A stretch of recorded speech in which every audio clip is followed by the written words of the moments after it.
Warning: this video contains graphic content. If that gave you chills, I already know one thing. You're a fan of Band of Brothers. Let's uncover the true stories of the men behind Easy Company. What did they go through? What did you miss in the series? And what happened after the war?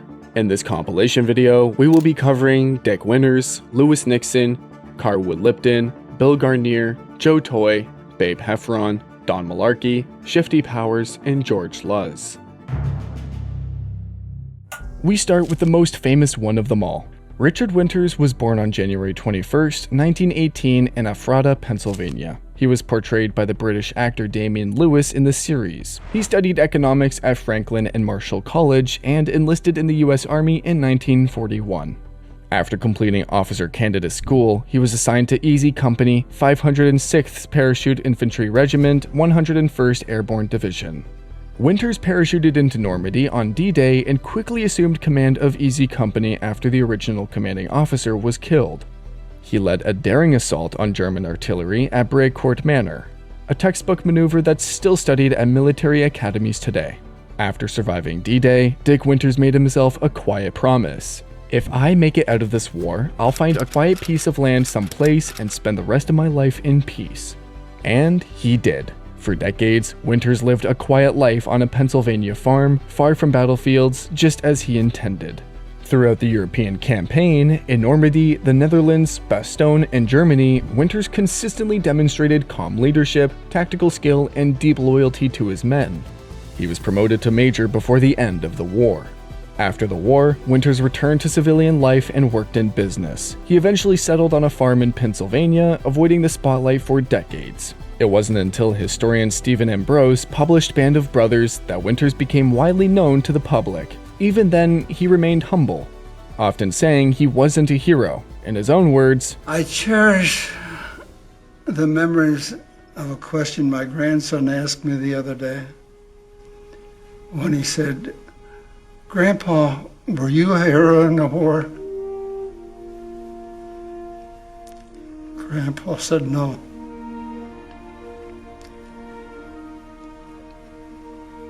But I served in a company of heroes." Dick Winters passed away in 2011 at the age of 92. George Luz brought humor and levity to Easy Company. In the series, Rick Gomez portrayed him with quick wit and boundless energy. Born in 1921 in Fall River, Massachusetts, to Portuguese immigrant parents, Luz grew up during the Depression. He dropped out of high school to help support his family, and when the war came, he chose one of the most dangerous paths available: the paratroopers. In training, Luz quickly showed his unique gift. Not just bravery, but mimicry. He could impersonate anyone. His famous impression of Major Horton really happened, and it got Captain Sobel in trouble. Who said that? Who broke silence? I think it's Major Horton, sir. What is the goddamn holdup, Mr. Sobel? Luz never got caught, and the men never forgot it. The only difference with the series is it took place at night instead of day. On D-Day, Luz got lucky, and not for the last time. Just before the jump, he swapped seats with Roy Cobb in their C-47. Moments later, a German anti-aircraft round tore through the space Cobb had occupied, wounding him and keeping him from making the drop. Luz made it out, landing in Normandy to fight through the chaos of the invasion. As Easy Company's radio man, he carried communications under fire, a lifeline between units. In Carrington in Holland, and later at Bastogne, Luz kept the company together not only with his radio, but with his humor. In frozen foxholes, when shells were falling, his jokes and impressions were sometimes the only warmth the men had left. And yet, unlike so many others, Luz was never struck by a bullet or shell fragment, despite being in the front lines of nearly every battle. George Luz here. Has never been hit. You're one lucky bastard. Takes one to know one, Skip. He did, however, earn a Purple Heart, not from enemy fire, but from an injured ankle. His son later explained, "My dad had an ankle injury after the jump when they were in Holland. The injury report states the causative agent was an ankle joint crushed between objects." Later, he injured himself again after stealing a German motorcycle and crashing it. That accident kept him out of the famous Easy Company group photo. But Luz wasn't untouched by the war's brutality. During the bombardment that took Joe Toye's leg at Bastogne, replacement commander LT Norman Dyke ran off, claiming he would get help. I'm gonna go for help. Luz looked at Carwood Lipton in disbelief and muttered, What the f? before mocking Dyke's words to other men. Moments later, another shell landed. Luz was blown off his feet and began crawling toward the foxhole of his friends, Warren Muck and Alex Pencala. Seconds later, their position took a direct hit. Luz clawed at the shattered ground, desperate to reach them, but all he found were fragments of the men he had laughed with the night before. Still, after all the horrors he witnessed in combat, he focused on the positive side. In an interview, he said, "I feel today that I made friends that money can't buy. One of the best things that ever happened to me was when I went into the airborne." His last jump wasn't in Holland, as he tells in this interview. The last time I made a jump was in Holland. No, wait a minute. I mean, you haven't jumped since you got out? No, we have to make a jump about once every 3 months to keep your jump status up. Okay. So just before I came home, I made a jump. After the war, Luz went home and tried to build a quieter life. He worked as a maintenance consultant at the little roadie machine shop in Rhode Island. But fate was cruel. On October 15, 1998, while working, an industrial dryer fell on him, killing him instantly. At his funeral, more than 1,600 people came to pay their respects. To Easy Company, George Luz was never just a man with the jokes. He was proof that even in the darkest moments, laughter could keep men alive. He was 77 years old. Joe Toye wasn't the kind of man who talked much, but in combat, he was one of the fiercest soldiers Easy Company had. In the series, Kirk Acevedo captured his toughness and grit. Born in 1919 in Houston, Pennsylvania, Toye grew up in a working-class family and worked as a machinist before enlisting. In Easy Company, he rose to the rank of sergeant and quickly earned a reputation as one of the unit's toughest fighters. Winners called him one of the best combat soldiers he had. He couldn't wait to get to Europe to fulfill his own mission. Hitler gets one of these right across the windpipe. Roosevelt changes Thanksgiving to Joe Toye Day and pays me 10 grand a year for the rest of my fucking life. At Brecourt Manor on D-Day, Toye had a close brush with death twice. He was nearly struck by friendly fire grenades during the attack, and one blast even sheared the stock clean off his Thompson. Still, Toye pushed forward, fearless under fire. Later, Toye's image in Band of Brothers carried one detail that wasn't true. In the series, he's shown punching a German prisoner with brass knuckles. In reality, it wasn't Toye at all. The man responsible was a desk-bound soldier from headquarters who struck the POW with the handle of an old knife. Buck Compton threatened to have him court-martialed, but the soldier was killed in action before that ever happened. Through Normandy, Holland, and Bastogne, Toye was wounded multiple times but always returned to the line. In Bastogne, shrapnel tore into his arm. He made his way back to the lines, and on the way, he gave these war correspondents a quote they probably weren't hoping for. How do I feel about being rescued by Patton? Well, I feel pretty peachy about it if it wasn't for one thing. We didn't need to be fucking rescued by Patton. Got that? Winners wanted him to go back and recover, but Toye refused, determined not to let his men fight without him. 2 days later, on January 3rd, 1945, his luck ran out. A German shell exploded nearby, blowing off his right leg. His closest friend, Wild Bill Guarnere, sprinted through the fire to reach him and lost his own leg seconds later, right beside him in the snow. The two men lay together, bleeding, but alive, before they were carried to safety. Hey Joe, I told you I'd beat you back to the States. Toye spent the next 9 months in hospitals, enduring multiple surgeries, including an operation to remove shrapnel from his back, before finally being discharged at the Army Hospital in Atlantic City. He would walk with a prosthetic for the rest of his life. Despite his hard exterior, those who knew Toye best remembered another side. In his memoir, Don Malarkey described him as quick-witted, hilarious, Irish as hell, and even an incredible cook. After the war, Toye struggled at first, especially with his severe wounds and adjusting to life with one leg. In time, he found his way forward. He married twice, had 4 children, and later became the grandfather of 8. He worked for many years as a drill bit grinder at Grace Mines in Pennsylvania. On September 3rd, 1995, Joseph Toye died of cancer in Reading at the age of 76. At his funeral, his commander and lifelong friend, Major Richard Winters, delivered the eulogy. Lewis Nixon wasn't a frontline fighter in the traditional sense, but he was one of the most important men in Easy Company. In the series, Ron Livingston portrayed him with dry humor and calm resolve. Born into privilege in 1918 in New York City, Nixon came from a wealthy industrial family.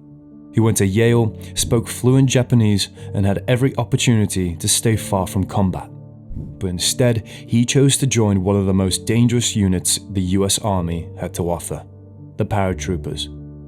He volunteered for the 506th and quickly became their intelligence officer, the man who tracked enemy positions, movements, and intentions before anyone else. That role put him at the nerve center of Easy Company. It wasn't just reading maps or decoding reports. He was helping Winters anticipate the next move, often under extreme pressure and with little sleep. And on D-Day, he proved just how far he was willing to go for the men beside him. At Brecourt Manor, when Winters needed armor to finish the job, Nixon didn't just radio in a request. He went himself, crossing enemy-held territory under fire all the way back to Utah Beach. There, he managed to secure 2 of the first Sherman tanks to land, providing valuable assistance during one of the early and tactically important moments of the invasion. Throughout the campaign, Nixon remained Winters' closest confidant, not just in command, but as a friend. But while he helped others stay sharp and focused, he quietly began to unravel himself. The constant tension, the trauma, the endless responsibility, it caught up with him. And like so many men in his position, he turned to alcohol as a way to keep going. Not for celebration, but for silence. And yet, when the call came again, he didn't hesitate. In March 1945, during Operation Varsity, the largest airborne assault in history, Nixon was selected to jump with the 17th Airborne as a jumpmaster. His plane was hit by flak before they even reached the drop zone. Only 4 men made it out alive. Nixon was one of them. That jump made him one of just 2 men in the entire 506th to earn 3 combat stars on his jump wings: Normandy, Market Garden, and the Rhine. After the war, Nixon didn't chase medals, interviews, or public attention. He went back to New Jersey and worked in the family's chemical business, the Nixon Nitration Works. He stayed close with Winters for the rest of their lives, but rarely spoke about what he'd seen or done. Even Ron Livingston seemed to feel the weight of portraying him. During filming in England, he kept a private video diary of the cast's boot camp training, and in it, you can see how seriously they took the bond they were recreating. Long before the cameras rolled, those actors were already becoming brothers. It's a must-watch. Lewis Nixon passed away in Los Angeles on January 11th, 1995. He was 76. Donald Malarkey was the kind of man who didn't need to raise his voice to be heard. Played by Scott Grimes in Band of Brothers, he came across as loyal, steady, and understated. And that's exactly who he was in real life. He grew up in Astoria, Oregon, a coastal town, simple and small. When Pearl Harbor was attacked, Malarkey didn't hesitate. He volunteered for the paratroopers and was selected for Easy Company. He jumped into Normandy on D-Day, fought in Carentan, Operation Market Garden, the freezing woods of Bastogne, and the Eagle's Nest. If Easy Company was there, Malarkey was too. There's a famous scene in Band of Brothers where he talks to a German POW. Where you from, son? And Malarkey realizes he grew up in the same state. That moment really happened. In his memoir, he wrote, "I'd only been at war a few hours, but already I was learning stuff I hadn't been taught in training. Namely, that the guy trying to kill you and that you're trying to kill could be someone who once worked in an American defense plant across the street from where you later worked. Strange thing, war."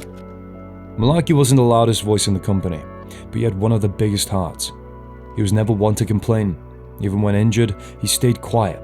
This isn't shown in the series, but in Carentan, a mortar fragment tore into his right hand. Doc Crow told him it qualified for a Purple Heart, but Malarkey waved it off. "I'm fine," he said. He lost friends in every direction. Some died just inches away from him. That kind of loss leaves a mark, one he carried long after the war. As he mentions in an interview, "Your friends go down, to to really take care of them as you might, and especially if you're in an attack, moving or whatever. And I withstood it well, but I had a lot of trouble in later life because those events would come back, and you never forget them. Back home, he tried to rebuild a normal life. He married, starting work at Lovell Motors in Astoria, and remained deeply connected to his community. In 1954, he even ran for county commissioner of Calstop County, and won.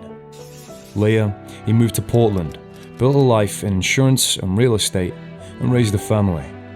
Malarkey also detailed his experiences in a 2008 autobiography written with Bob Welch called Easy Company Soldier.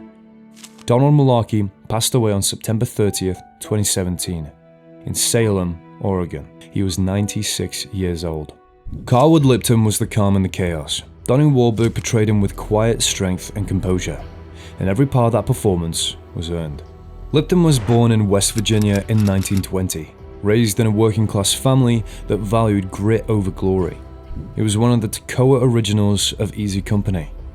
Lipton jumped into Normandy and was able to rendezvous with Winters and several other men from the 101st, and 2 more from the 82nd Airborne Division. They were later joined by several more Easy Company members and worked their way just south of their objective of Carentan. At the Brecourt Manor assault, he climbed into a tree to get a better view over the German positions. He was met with a rain of bullets that tore through the branches around him. This tree is even marked on Google Maps as a historical landmark. After that, he risked his life to bring TNT to destroy the German artillery pieces, only to find out they already had some when he arrived there. Lipton was wounded in Carentan when shrapnel hit him in the face and groin, and he was awarded the Purple Heart for this. You're okay, Lipton. Everything's right where it should be. Come on. Up. When the war pushed Easy Company to its limits in the brutal winter conditions of Bastogne, Lipton proved what real leadership looked like. They were surrounded, freezing, and under constant fire. Officers were wounded, morale was collapsing, but Lipton, still a sergeant, stepped up. Each morning, he walked the lines and checked on every man, listening to their concerns and kept their heads up. He didn't just keep his men alive, he kept them going. The scene with the Dutch shell really happened. Only not with George Luz, but with Sergeant Bob Mann, the company HQ radio man. That was Lipton's first cigarette, and he picked up the habit from there. He was ashamed of that, but I have to admit, if you're staring at a shell that should have taken your life, you can really understand the need to hold on to something, anything, that makes you feel alive. He later received the Battlefield Commission and became a second lieutenant, not because he asked for it, but because he had earned the respect of every man under his command. Lipton was also there at the end, in Berchtesgaden, standing in Hitler's former mountain stronghold. And in a surreal moment, he found himself sharing a meal with a man who helped design the tanks that haunted Allied troops across Europe, Ferdinand Porsche. Porsche, now a POW, spoke fluent English. The 2 former enemies ate at the same table and talked about the war. That's a great bar story, isn't it? After the war, Carwood Lipton earned an engineering degree from Marshall University and joined Owens, Illinois, a major glass and plastics company. He quickly rose through the ranks, becoming chief operator by 1952. His career took him from New Jersey to London, where he oversaw 8 plants in the UK, and later Ohio as Director of International Development. He retired in 1983 and settled in Southern Pines, North Carolina. In one of the last scenes of the series, Lipton quotes a famous poem from Shakespeare's Henry V. He said, "From this day to the ending of the world, we in it shall be remembered. We lucky few, we band of brothers. For he who today sheds his blood with me shall be my brother." Carwood Lipton passed away on December 16, 2001. He was 81 years old. William Wild Bill Guarnere was played by Frank John Hughes in the series. He was born in South Philadelphia on April 28, 1923. He earned the nickname Wild Bill for his aggressive attitude and fearless behavior in combat. His older brother had been killed fighting in Italy at Mont Cassino, a loss that deeply affected him and fueled his hatred for the Germans. Guarnere was one of the Toye men. He parachuted into Normandy on D-Day, took part in the assault on Corentin, fought through Operation Market Garden, and held the line in Bastogne during the Battle of the Bulge. While Easy Company was stationed on the island in the Netherlands, Guarnere was wounded. The island was a stretch of land between two rivers, with Arnhem to the north and Nijmegen to the south. This was where the famous Crossroads battle took place as well. The men under his command were spread out over a mile-long stretch, so he stole a motorcycle from a local farmer to move between positions. While crossing an open field, a sniper shot him in the leg. While recovering in England, Guarnere attempted to return to his unit by covering his cast in shoe polish and hiding it under his pants. He was caught, court-martialed, and demoted to private, but when he told them he would just try to leave again, they decided to send him back to Easy Company anyway. The demotion paperwork was lost, so he rejoined the unit as a staff sergeant. This incident isn't shown in Band of Brothers. However, Winters does mention it when he got back from the hospital. No more joyriding, right?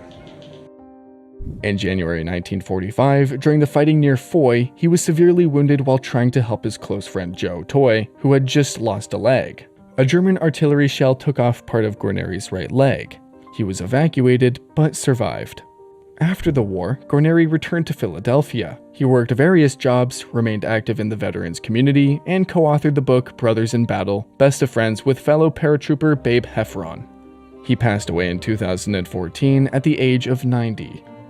Edward Babe Heffron was played by Robin Lang in the series. He was born on May 16, 1923 in South Philadelphia. The son of Irish-American parents, he worked on the Philadelphia docks before enlisting in the Army in 1943. He volunteered for the paratroopers and joined Easy Company as a replacement after the Normandy campaign, just in time for Operation Market Garden. In the series, as Easy Company is liberating Eindhoven, the real Babe Heffron has a small cameo as a civilian and two worlds collide. Heffron fought through the brutal winter in Bastogne and participated in the push into Germany, including the capture of Hitler's Eagle's Nest in Bavaria. Despite the horrors of war, he became known for his loyalty, sense of humor, and close friendships, especially with Joe Toye and Wild Bill Guarnere, who were also from Philly. He managed to survive the war without serious injury and returned home in 1945. Heffron worked for many years at a shipping company on the Philadelphia docks and raised a family. He remained active in the veteran community until his passing in 2013 at the age of 90. In 2001, nearly 60 years after the Battle of the Bulge, Babe Heffron and Wild Bill returned together to Bastogne. They visited the same frozen foxholes where they had once fought for their lives, a powerful reminder of the bond they shared and the history they helped make. Daryl Shifty Powers wasn't a loud or commanding presence, but he was one of the sharpest eyes in Easy Company. In the series, Peter Youngblood Hills played him with quiet humility and calm precision. Born in 1923 in Clinch Cove, Virginia, Powers grew up in the Appalachian Mountains. His father was an expert with rifles and pistols, and from a young age, Shifty learned to shoot. He spent much of his boyhood outdoors, hunting to help feed his family. By his teenage years, he was so skilled he could shatter a coin tossed into the air with a single shot. After high school, Powers took a machinist course in Norfolk, where he befriended Robert Popeye Wynn. Both men went to work at the Portsmouth shipyard, but when layoffs threatened, they chose a different path. On August 14, 1942, Shifty enlisted in the Army at Richmond, Virginia. His nickname came from his days as a basketball player, where his quick, elusive moments earned him the title Shifty. In training in Albourne, England, Powers was impressed by the local civilians who swore they would fight the Germans with gardening tools if it came to an invasion. To Shifty, it showed a kind of courage that stayed with him. But it was in combat where his eye saved lives. On December 29, 1944, while Easy Company was dug into the snow forests of Bastogne, Shifty noticed something odd. A tree that hadn't been there the day before. He reported it to First Sergeant Lipton, and the tree turned out to be camouflaged German artillery. Lipton led a counterattack that cleared the position within an hour, an action that likely saved countless lives. As Lipton later said, it all happened because Shifty, from a mile away, saw a tree that hadn't been there yesterday. His marksmanship became legendary in Foy. During the attack on the Belgian village, a German sniper opened fire from a farmhouse window. Lipton trusted Shifty to make the shot as he sprinted across open ground as bait. Don't miss, Shifty. And he didn't miss. This is the site of the shot in Foy. Shifty stood here, and the German sniper was firing from this window. Lipton ran across the street towards this house as Shifty took the shot. You can still see the bullet holes in the wall as a reminder of what happened there. The story is that Lipton and Phot.ai Win checked out the killed sniper and found a bullet hole right between the eyes. Winners would later call him the best shot in the entire company. Unlike many of his comrades, Shifty was never wounded in battle. Ironically, that became a curse. Under the army's point system, he hadn't accumulated enough to be sent home, despite having fought on the front lines every single day. To give one man from each company a chance, a lottery was held. In the series, the lottery is rigged, and it seems that really was the case. In his own book, he wrote that he saw a lot of men smiling at him during the lottery. Unsurprisingly, Shifty won. Sergeant Daryl C. Powers! That's how it's done, Shifty! But on the way to the airfield, the truck carrying him crashed. He was badly injured, and another soldier, who also won the lottery, was killed. In the end, he got home later than most of his buddies. After the war, Powers returned to Virginia. He married, worked as a machinist, and raised a family. He never bragged about his skills or sought recognition, but his comrades never forgot. And he never forgot them. In his own words, I don't believe there's very, very, very few heroes that came back from the war. They're still over there. His story was later preserved in the book Shifty's War, written by Marcus Brotherton. For Easy Company, he will always be remembered as the man who could see what others missed, and who never missed when it mattered most. Daryl Shifty Powers passed away in 2009 at the age of 86. Which Easy Company member would you like to see in the next video? Let me know in the comments.